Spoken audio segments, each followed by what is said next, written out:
Fala galera, beleza? Professor Gustavo de Biologia, seja muito bem-vinda, seja muito bem-vindo à nossa 9ª aula da série Enem. Tá chegando ao final da nossa série, espero que vocês tenham acompanhado, estejam curtindo. Lembrando que ainda temos essa aula sobre evolução e ainda temos a nossa aula extra, a nossa aula 10, onde abordaremos alguns aspectos relacionados à radioatividade e à recuperação que aquela área tem depois de um evento como esse, beleza? Mas vamos falar um pouquinho sobre evolução, que é um assunto importante, é um assunto que a prova do Enem costuma abordar, costuma explorar, e é óbvio que se estamos falando de evolução, precisamos falar um pouco sobre as teorias evolutivas, as teorias evolucionistas, e quando a gente fala nas teorias, não podemos deixar de falar do nosso grande Lamarck. Galera, o Lamarck, um francês, muita gente tem uma visão errada das suas ideias, né? Ah, o Lamarck é que ele tá errado, só falou besteira. Claro que não, galera. O Lamarck, lembrando que ele precedeu, ele veio antes do Darwin, e muitas das ideias do Lamarck, Darwin inclusive se inspirou nelas. Ele até cita isso no livro dele, que é A Origem das Espécies. Ele cita que ele se espelhou em algumas ideias do Lamarck, claro, não concordava com outras, e ele foi tentar provar que na verdade não era bem assim.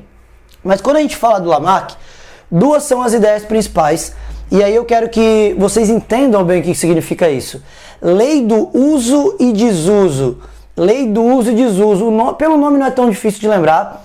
Lamarck dizia que quando um indivíduo ele usa muito uma estrutura, ela se desenvolve, e quando deixa de usar, usa pouco, ela atrofia. Então isso é a lei do uso e desuso. Quanto mais usa, mais desenvolve. Quanto menos usa, ela vai acabar atrofiando. E aí existia uma outra coisa que ele falava, que era a herança dos caracteres adquiridos, tá? Herança dos caracteres adquiridos. O que significa isso? Quando o indivíduo adquire alguma característica ao longo da vida, ele acaba passando essa característica para os seus descendentes. Então, portanto, quando a gente adquire alguma coisa por uso e desuso, fortalece, aumenta uma estrutura, essa característica um pouco maior era transmitido, era herdado ali pelos filhos. Então, o uso e desuso e a herança dos caracteres adquiridos estavam associados aqui para o Lamarck, tá? Se ao longo da vida perdia alguma característica, isso passava para o filho talvez nascesse com essa característica menos desenvolvida ou até ausente. Então, lembra que existe um grande exemplo que geralmente as questões comparam quando falam, e é um exemplo inclusive que nem o Lamarck nem o Darwin discutiram exatamente esse exemplo, mas é dado no livro didático, então vamos ajudar a entender aqui, que é a questão do tamanho do pescoço da girafa. Você deve lembrar disso, né? Então, como é que funciona esse exemplo aqui? Lembra que as girafas que nós conhecemos hoje, elas são todas girafas com um pescoção comprido, mas são encontrados nos registros fósseis, ou foram encontrados nos fósseis, girafas que viveram há muito tempo e tinham um pescoço mais curto em relação ao tamanho do corpo, claro, né? Pescoço mais curto do que as girafas que nós temos hoje. E aí, qual que é a ideia, tá? Qual que é a ideia? Por que hoje as girafas elas têm aquele pescoção comprido e antigamente existiam girafas com um pescoço mais curto? Aí, eu quero que você fique muito, muito, muito atento à palavra meio ambiente. Meio ambiente. O meio ambiente ele tem um papel chave central na evolução, tanto para o Lamarck quanto para o Darwin. Só que qual é o papel do meio ambiente é que muda no lamarckismo e no darwinismo. Para a ideia lamarckista, para o Lamarck, o meio ele provoca, causa a variação. Então é o meio ambiente o responsável por provocar, por causar, por forçar os indivíduos a se transformarem, a se modificarem. Como que a gente passa isso aqui para o pescoço da girafa? Então, lá no início, repara que vamos dar um aumento agora na imagem para você. Lá no início, existiam girafas com um pescoço um pouco mais curto do que a gente tem hoje. Acontece que as girafas se alimentam de plantas e a comida nas camadas mais baixas das árvores foi ficando mais escassa. Com isso, só sobrava o alimento nas camadas mais altas. E aí as girafas, elas precisaram se esforçar. Então volta para mim aqui, ó, era um esforço, lembra lá a lei do uso e desuso? Elas tinham que esticar o pescoção para alcançar as árvores mais altas, as folhas que estavam mais altas. E aí nesse uso contínuo do pescoço, ele ia esticando um pouco. E aí essa característica pescoço um pouco maior ia sendo passada para os filhos, herança dos caracteres adquiridos. Então a ideia dele, voltamos para o aumento aqui, ó, é que com o passar do tempo, esse pescoço da girafa ele foi aumentando por causa do uso e desuso e herança dos caracteres adquiridos, até que a gente tivesse a girafona de pescoço comprido. Então, conseguiram compreender a ideia do Lamarck, que é uso e desuso, herança dos caracteres adquiridos? Essa é uma ideia que foi muito importante durante um tempo e ela ainda predomina no conhecimento popular. Como assim, professor? Tá me chamando de lamarquista? Tô sim, porque na maior parte dos exemplos, por exemplo assim, você sabe que hoje em dia nós temos um grande número de bactérias resistentes aos antibióticos, concordam? Aquelas bactérias que mais que a gente toma antibiótico, ela vai sobreviver. E uma das grandes causas disso, que você já ouviu falar, foi o uso abusivo e incorreto de antibióticos ao longo das últimas décadas. E o que é mais normal de se imaginar? Que quanto mais antibiótico a gente tomava, mais as bactérias desenvolviam, criavam resistência. Essa é uma visão totalmente lamarquista. O meio causa a variação. O meio, no caso, seria o antibiótico. Ele estaria provocando a resistência nas bactérias. Como se as bactérias se vissem obrigadas a adquirir uma resistência, senão elas morreriam. Rapaziada, a gente vai ver daqui a pouco que não é bem isso que acontece. Isso dá para ser passado também para pragas de agricultura. Então, a gente usa tanto inseticida, tanto veneno lá na agricultura, que as pragas estão mais resistentes. Então, os insetos ali, enfim, qualquer tipo de praga, que geralmente é inseto, né? Mas pode ser algum outro tipo de ser vivo, pode ser um fungo, por exemplo. A gente usa tanto veneno ali que hoje as pragas estão mais resistentes, temos que jogar uma quantidade maior de veneno para poder matá-las.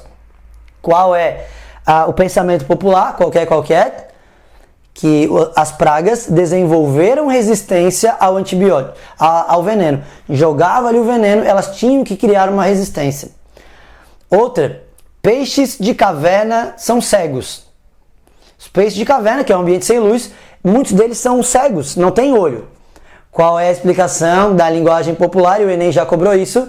Os peixes, eles foram para as cavernas, eles estavam no seu ambiente com luz ali e tal, usavam o olho, foram para a caverna, pararam de usar o olho, porque lá não tem luz, então não adianta o olho.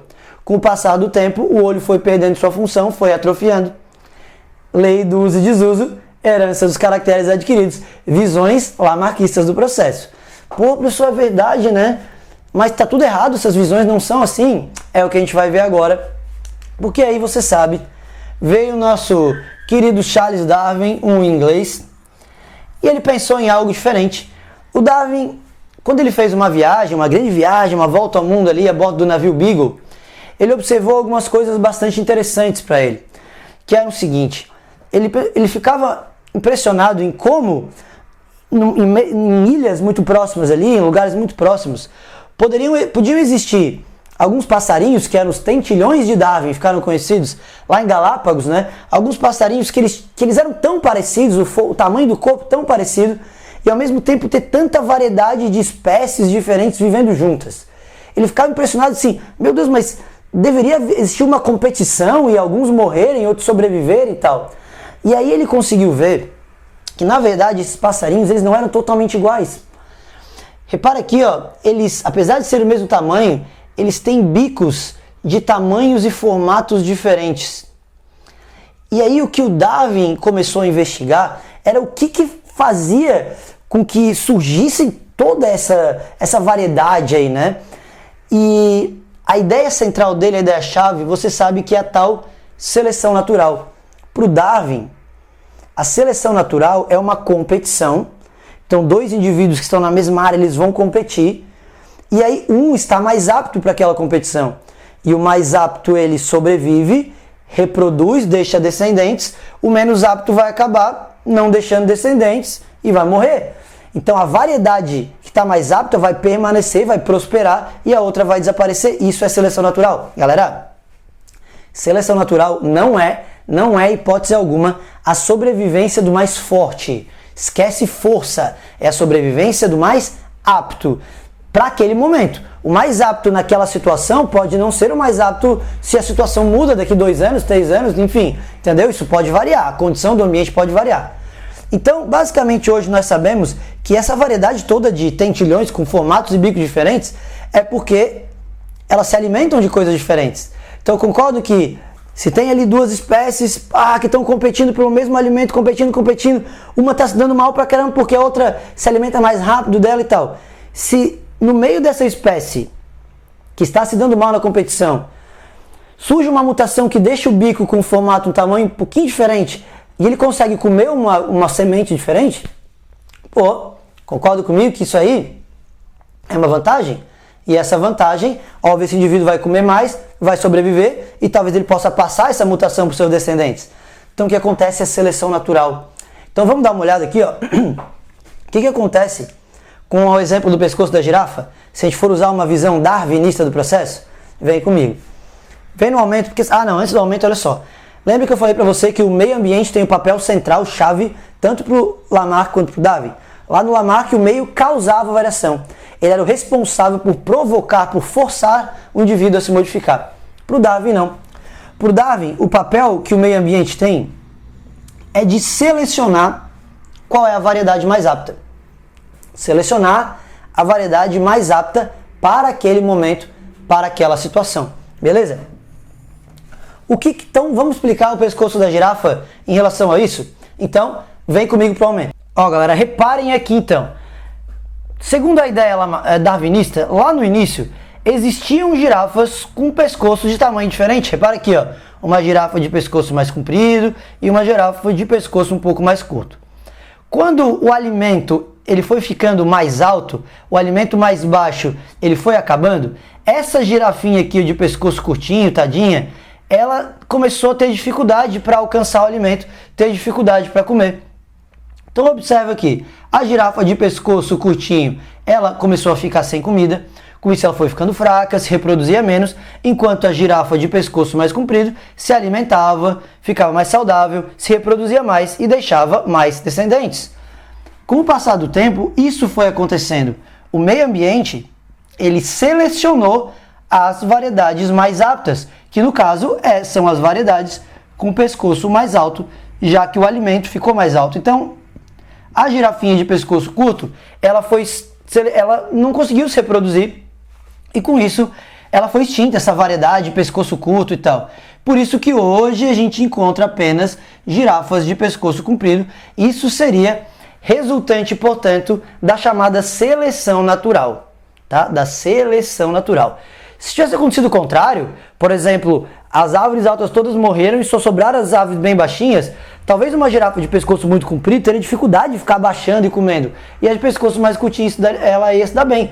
Então ali, a seleção iria para o outro lado.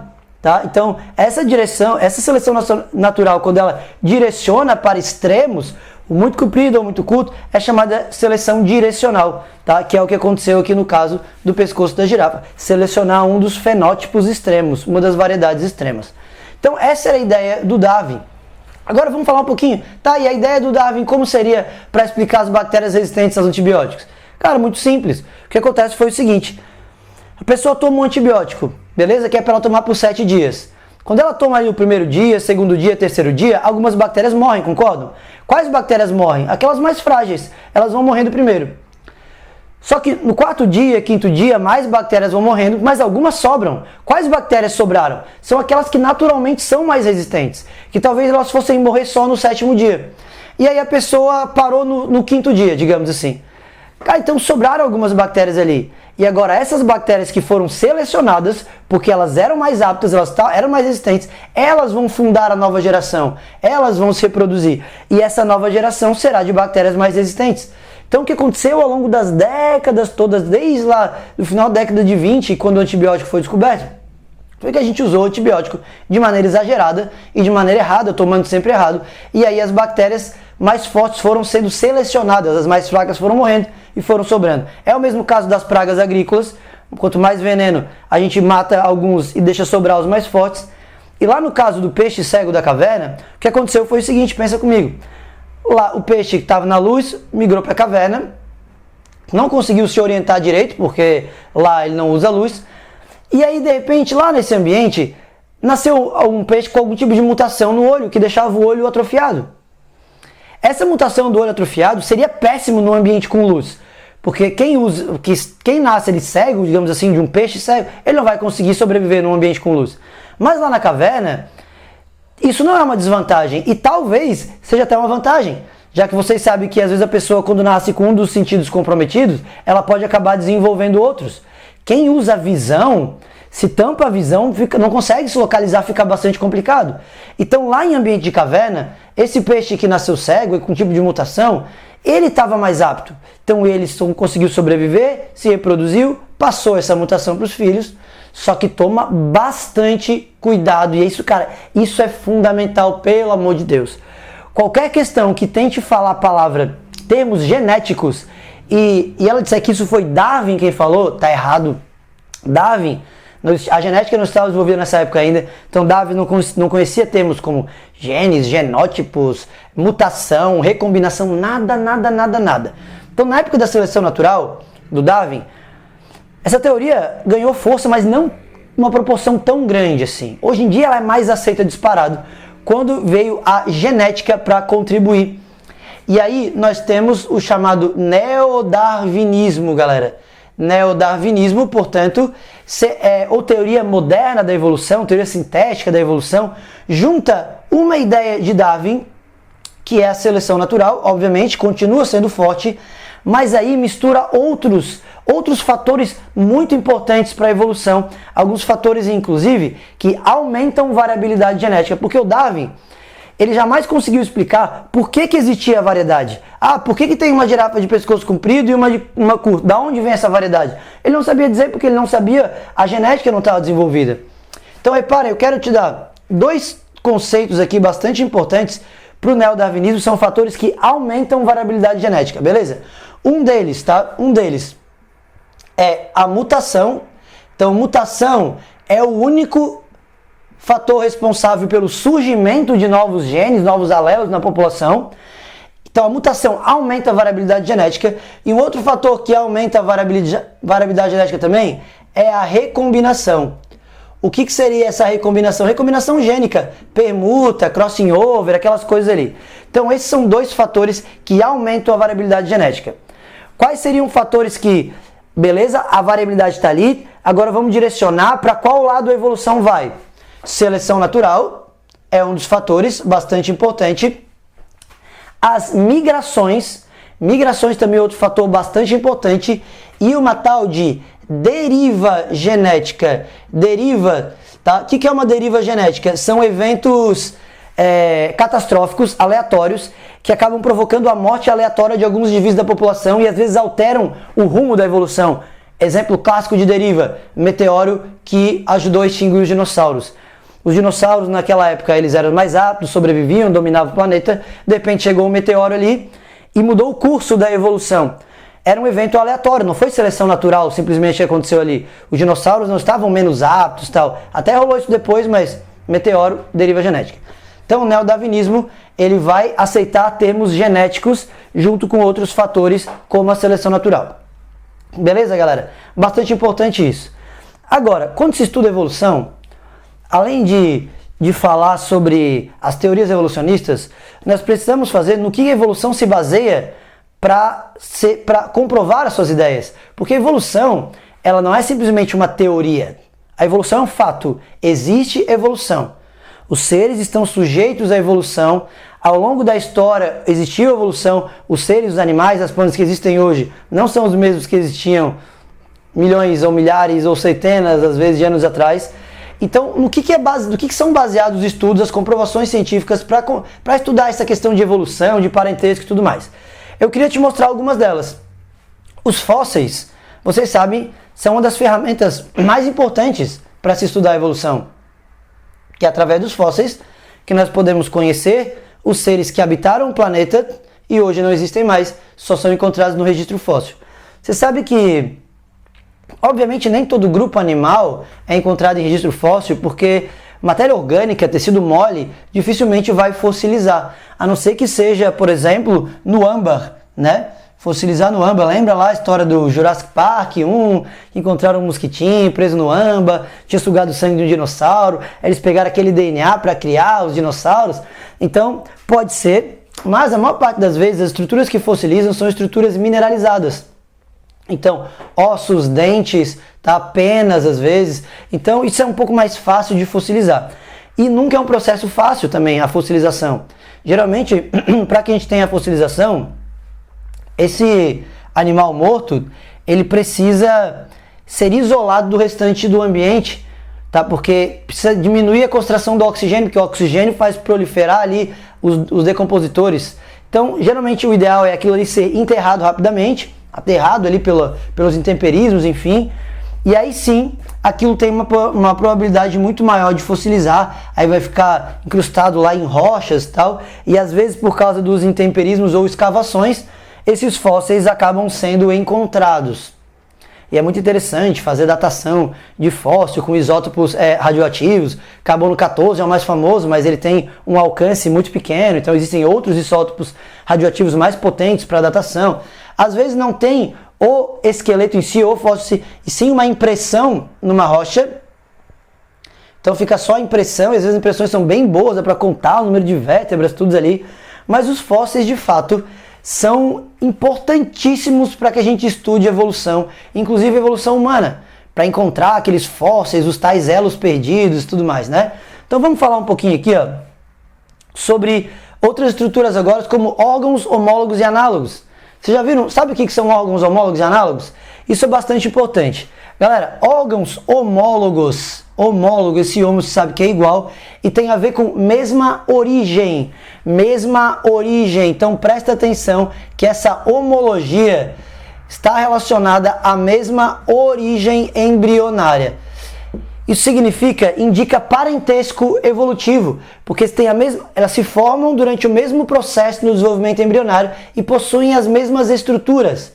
Os exemplos que são dados geralmente estão aqui, ó, reparem nessa imagem. O braço do homem, a pata ali de um cachorro, a asa de uma ave ou a nadadeira de uma baleia. Cara, como assim? O que está acontecendo aqui? Por que isso são órgãos homólogos? São órgãos homólogos, galera, porque se você reparar, elas possuem as mesmas estruturas, os mesmos tipos de ossos, claro, com formatos e tamanhos diferentes, porque eles podem executar funções diferentes.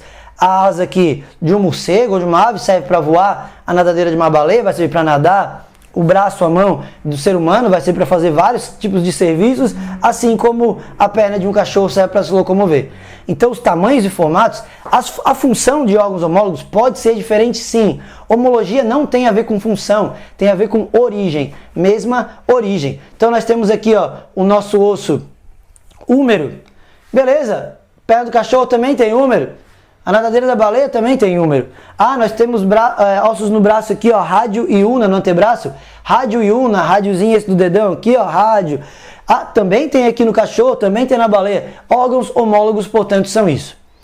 E aí é uma coisa interessante, porque mesmo tendo animais bastante diferentes, como um ser humano, um cachorro, uma baleia e um morcego, por exemplo, ali, mesmo tendo animais muito diferentes, nós somos aparentados.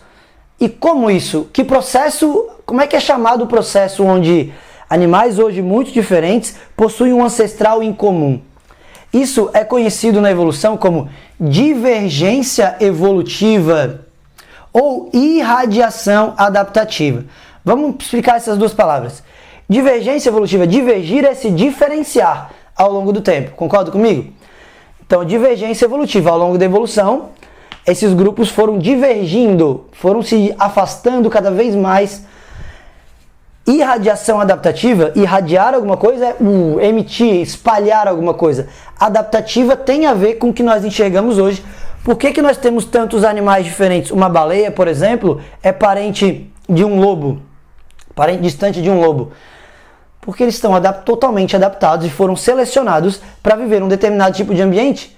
Tá? Então, obviamente, quando duas espécies de mamíferos elas passaram a ocupar ambientes diferentes, elas passaram a sofrer pressão de seleção natural diferente.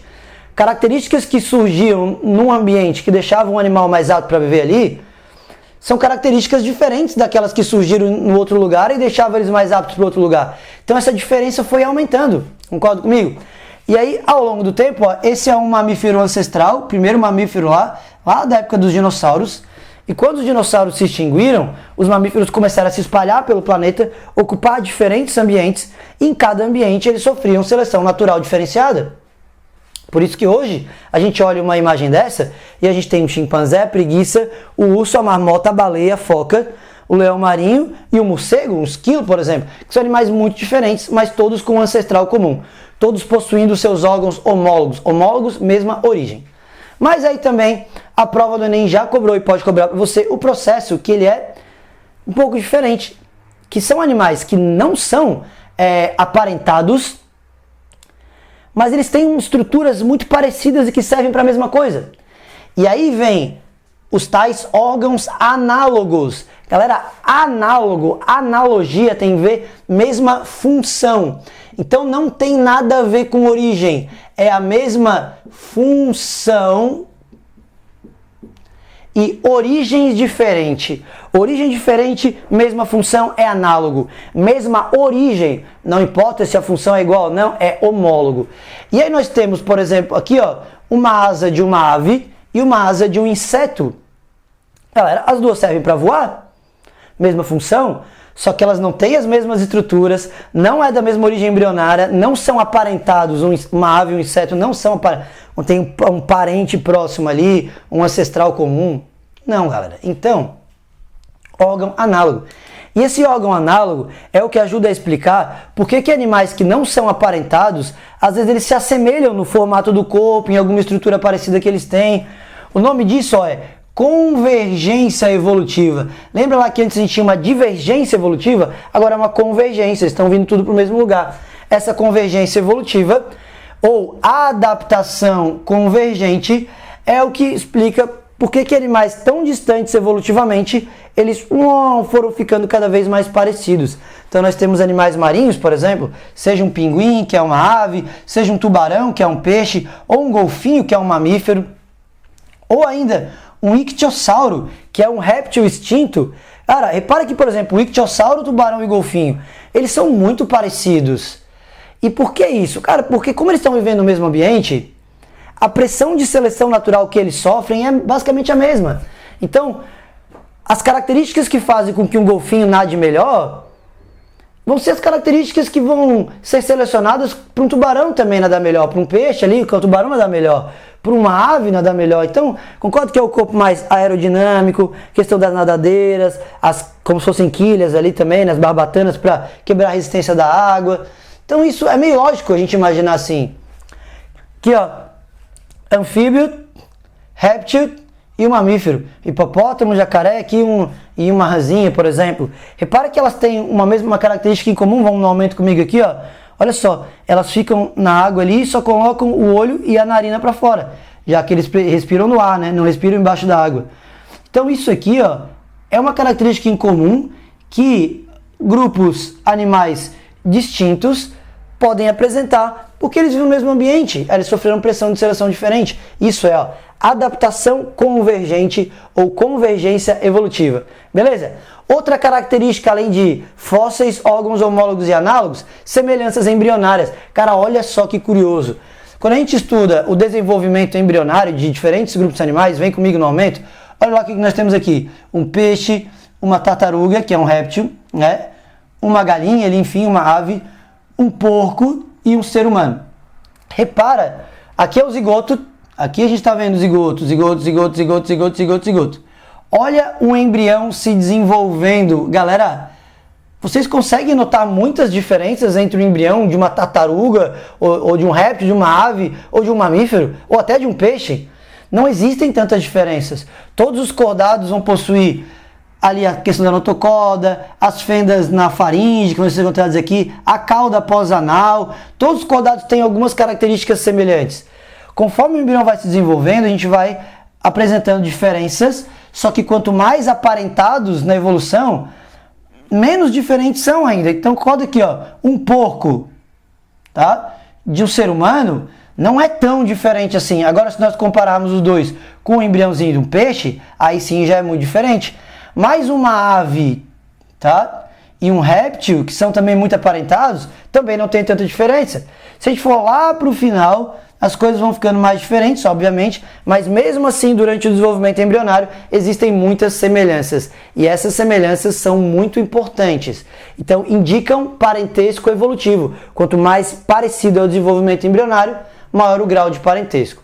Além de tudo isso, temos órgãos vestigiais. Qual a importância de um órgão vestigial?